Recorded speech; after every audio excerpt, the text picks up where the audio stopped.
আপনারা যেটা দেখতে পাচ্ছেন এটা হচ্ছে আমাদের এখানে প্রায় 40 শতকের উপরে এটা কেরালা সুন্দরী লাগানো হয়েছে।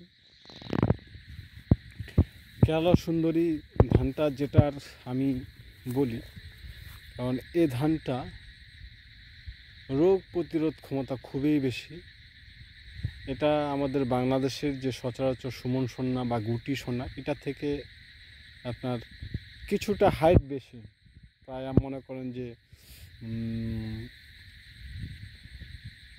8 থেকে 9 ইঞ্চি বা 12 ইঞ্চির মতন এটা হাইট উচ্চতা বেশি থাকে অন্যান্য ধানগুলোর থেকে। আর এই ধানটা আমি প্রতিনিয়ত এটা অবজার্ভ করি যে ধানটাতে আসলে কোনো ধরনের রোগ বালা এগুলো হচ্ছে কি না। হ্যাঁ, ধানের যে আসলে এটা ওই যে নিচের যে গ্রোথ যেগুলো বলি না কেন, এটাতে ব্লাস্ট রোগ বা আসলে ওই যে পচনশীল হচ্ছে কি না সেটা আমি দেখার চেষ্টা করতেছি অলরেডি। তো এগুলো আমি যদি দূরেও যদি যাই, আমি আমার এগুলোতে কখনোই দেখি নাই যে ধানের মধ্যে ব্লাস্ট বা পচনশীল এগুলো হয় নাই। কারণ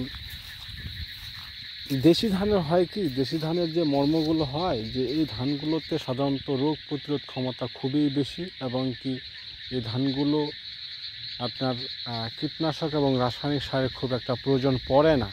যদি আপনি জমিতে পর্যাপ্ত পরিমাণে গোবর দেন, বা জৈব সার যদি দেন, তাহলে কিন্তু আপনার খুব একটা মানে কীটনাশক রাসায়নিক সার এখানে মানে কোনো ভ্যালুই আসে না।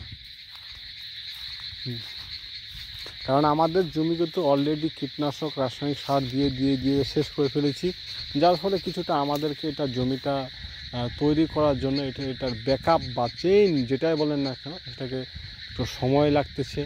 সো যখন এটা আপনার অলরেডি ওই মাটি যখন এই ধানের সাথে সংমিশ্রণ হয়ে যাবে, ধান যখন আপনার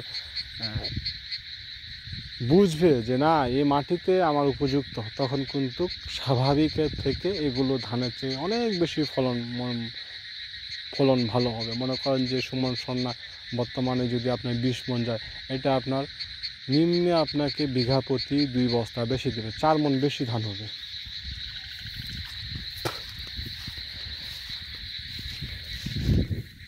আমি যদি আপনাদেরকে দেখাই, আমি যে স্থানটাতে দাঁড়ায় আছি, এই যে দেখেন আমার পার্শ্ববর্তী জমিতে এইগুলো দেখেন যে এগুলো ব্লাস্ট রোগ হয়ে গেছে বা পচনশীল হয়ে গেছে, এই যে দেখেন ধরে গেছে। কিন্তু এই ধানগুলোতে আবার কখনো এটা দেখা যাবে না, মানে কখনো এটা দেখি না, আমি দেখি নাই। আলের সাইডে দেখুন, এই যে দেখুন পচনশীল, এই যে দেখুন পচনশীল। কিন্তু এই যে কেরালা সুন্দরী ধানটা কখনোই আপনি দেখতে পাবেন না যে পচনশীল। আমি যদি সম্পূর্ণ জমিটা যদি ঘুরে বেড়ান তাও আপনি দেখতে পাবেন না, কারণ এগুলো ধানের রোগ প্রতিরোধ ক্ষমতা অনেক বেশি। যেমন পচনশীল ধরে গেছে, এগুলোতে ধানের কিন্তু নাই। এই যে দেখেন জায়গা জায়গায় তাদের পচনশীল হয়ে গেছে, এগুলো ধানের কিন্তু অলরেডি নাই, দেখতে পাবেন না। ধানগুলো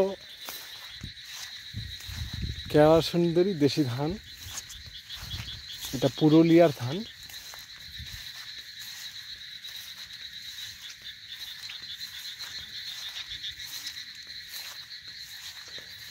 জায়গায় জায়গায় হয়তো বা কিছু 2-1টা, মানে আপনি 10 বিঘা যদি লাগাইতে পারেন তাহলে হয়তো বা কিছু জায়গায় আপনার 2-1টা দেখা দিতে পারে।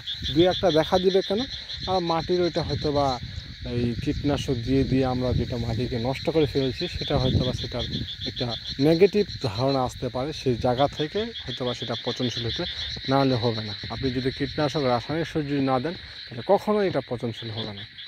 তো ধন্যবাদ আপনাদের সবাইকে, ভালো থাকবেন, সুস্থ থাকবেন।